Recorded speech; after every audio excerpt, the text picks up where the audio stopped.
sorry, kiddo, I really am. You have a good soul. And I hate giving good people bad news.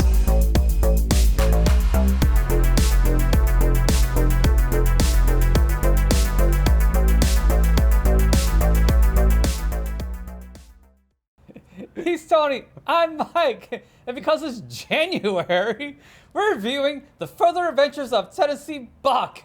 Borneo, faraway land of mystery and danger. Home of the fearless safari guide, Buck Malone. He's a man of action.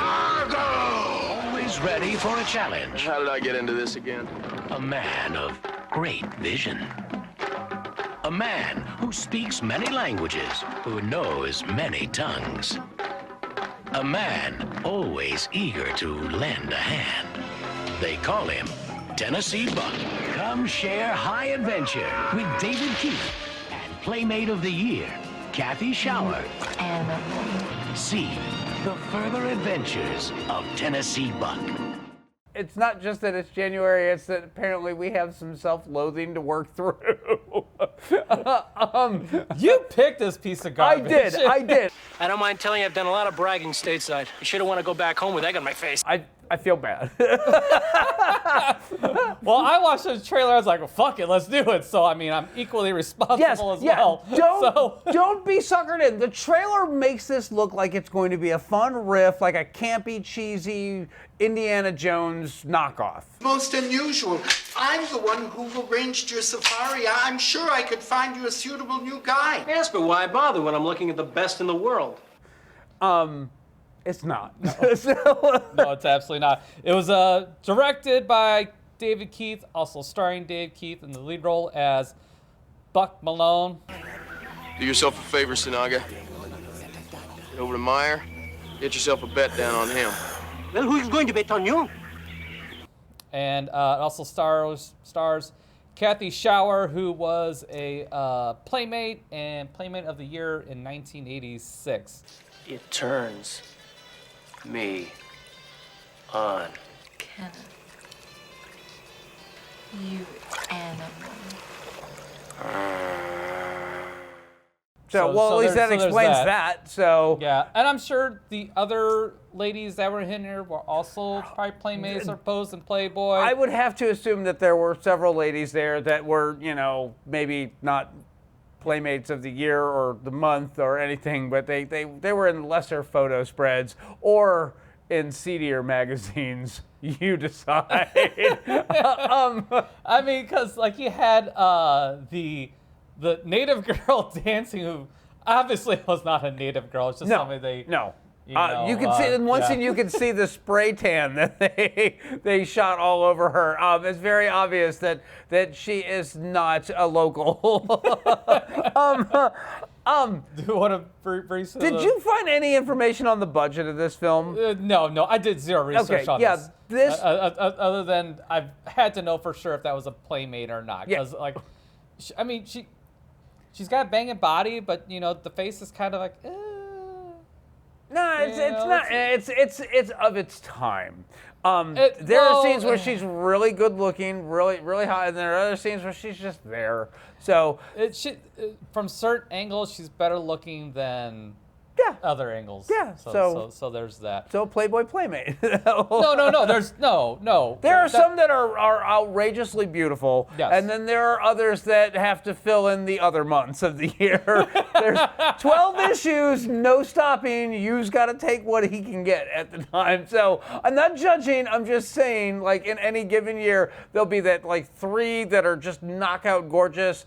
3 that are pretty, they're cute, they're universally attractive, and then there'll be a bunch of them that have rockin' bodies and just very okay, very girl next door average looking kind of girls, which was Playboy's bread and butter for a long time.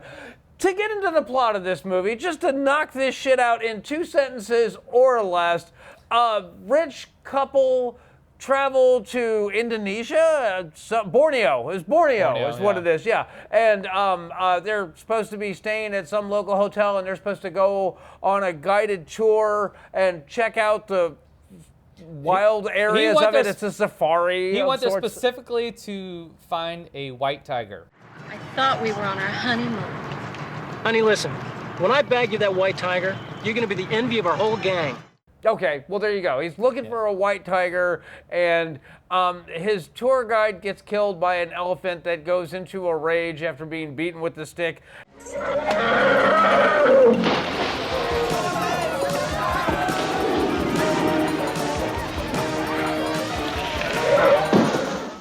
And so they hire Tennessee Buck, and Tennessee Buck tries to let them know that, hey, we're going into headhunter country. Get this straight, buddy. We're talking cannibal country. Oh. They kill you. And then they eat you. And while all this might sound somewhat entertaining or at least amusing, it's not. And shenanigans ensue. Yeah. So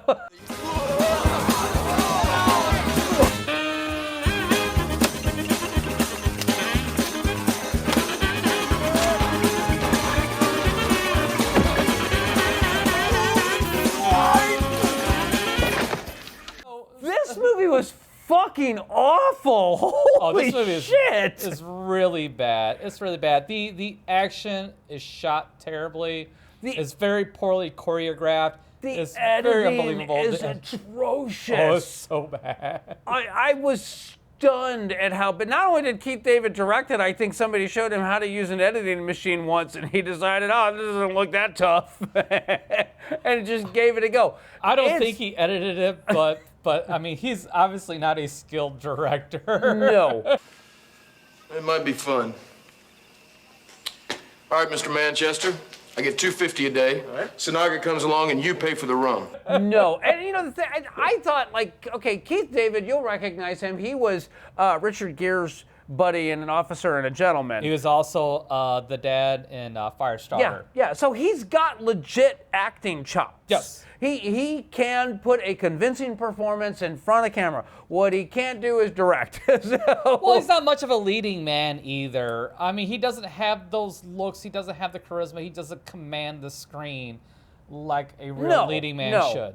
He's a great second fiddle. Yes. He is not first chair by any stretch of the imagination. No, And he's not. This movie is proof. And I'm trying, again, having sat through this, suffered through this, this is, again, excruciating to watch.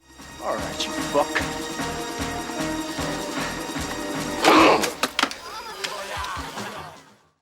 The best way I can sum this film up to you is you know when you're at a party and there's that drunk guy who thinks he's funnier than he is, and he tells you jokes that you heard years and years ago, but he thinks they're hilarious, and you have to politely laugh to get him to go the fuck away. That's this movie. I think you're being a little generous there. How can anyone shoot like that?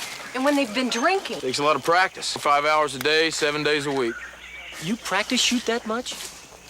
No, I drink that much. There's so many bad jokes that don't land. There's so much physical comedy that because of the shit editing doesn't work. Yeah.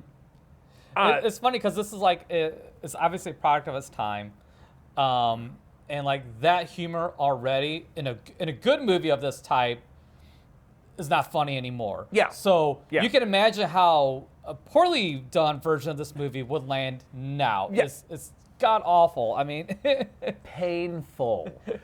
This is the longest hour and 30 minutes I've ever sat in front of a screen. And that's saying something. Like I know that we have watched some real bad movies. This isn't even funny bad. This is not like it's Bruno not. Mattei bad. It is just everything about it is just bad. There's nothing redeeming about this. The best part about it is the title. I guess. I mean, it suggests that this is a sequel when obviously this is the first movie. They wanted to avoid an origin story, so they just dropped you in the middle of it. I guess it's stupid and it's so uneven. Like, so you have this slapstick comedy. Rambo!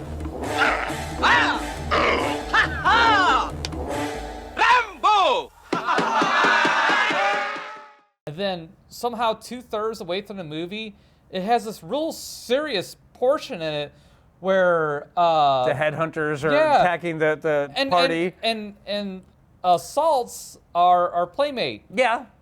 And it's a dark scene. It's not played for laughs by any stretch of the imagination. Yeah. And it keeps that serious tone for a good 10, 15 minutes. Like, because he rescues her, and that's all taken very seriously. Yeah.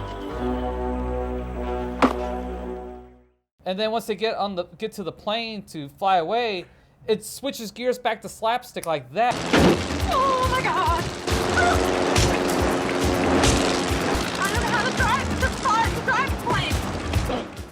Very weird, very jarring, and it's awful. Yes. Well, not only is it awful, I mean, you have like none of the characters have any depth. When you start off and you get Tennessee Buck, the first shot of Tennessee Buck is him laying sprawled out in the bottom of a boat, covered in blood, and then you find out that he's a tracker or a trapper of crocodiles or alligators or whatever it is, and he sells skins. That's how he makes his money. But it's not a pleasant look. You know, this is not how you want to introduce your character, have him, mysteriously covered in blood, and then his sidekick, also covered in blood, is driving the boat and hands him a bottle of booze for him to wash away the crimes that he's committed.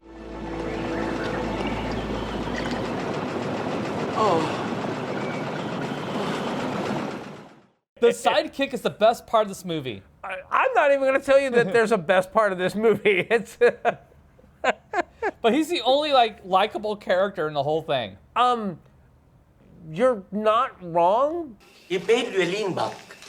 A gentleman would always repay such kindness. There you go with that gentleman shit again. Then we have the big fight with the brute, with the girl that he slept with, and that fight is terrible. It's like 1950s wrestling at the Chase. Channel 11 with two nobodies. The two jobbers wrestling. It's like the warm-up for the audience to find their seats. Yeah. and then you have they introduce the girl, the native girl that Tennessee is hooking up with. Yeah. Remember last week? That lady? No?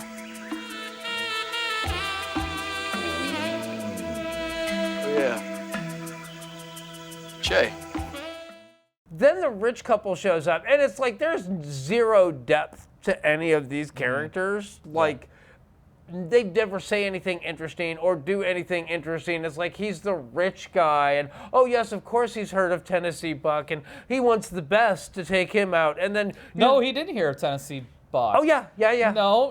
He didn't hear about him until the guy died. Their guy died. But no, what I'm saying is that he knew Tennessee Buck by reputation, and he heard him speak at some big, safari society that apparently rich people frequent, and decide, hey, let's go to a third world country and I don't know, kill a rare animal because that's the thing to do. Who was that guy? The one that shot the elephant. That guy is Buck Malone. Tennessee Buck, probably the greatest hunter in the world. Look, don't be fooled by the poster, don't be fooled by the name, don't be fooled by the tongue-in-cheek trailer that literally is all the best parts of this movie. We just saved you an hour and 27 minutes out of your day. There's only one thing I want to mention, and that's one obvious reference and one close enough ripoff from Tarzan. One is the fight with the big brute. Oh yeah. And then two, what's her name getting felt up and down by getting oiled up by the native ladies? Yeah. I was gonna say, obviously Keith David saw Tarzan and was a fan of at least the last 20 minutes of it.